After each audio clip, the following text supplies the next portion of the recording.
Salam dəyərli izləyicilər. Sizlər üçün bir sot torpaqda neçə kvadrat metr ev tikmək olar? Gəlin bu mövzuda araşdırma aparaq. İlk olaraq onu qeyd edeyim ki, keçən videomuzda biz bir sotdan hətta az bir ərazidə 36 kvadratlıq evin tikintisinin mövcud ola biləcəyini qeyd etdik və izah etdik.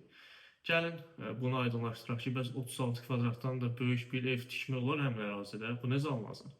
İlk olaraq onu sizə deyim ki, öz qonşularınızla münasibəti çalışın əla saxlayın ki, siz də bunu əldə edə biləsiniz.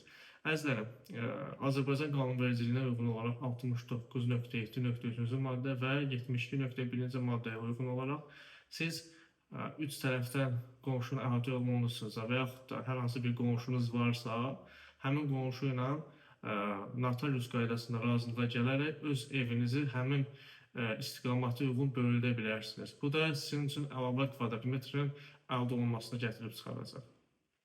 Sizlər də belə faydalı məlumatları digərləri ilə bölüşərək onların da çox gözəl ev sahibi olmasına gətirib çıxara bilərsiniz. Görüşənədək.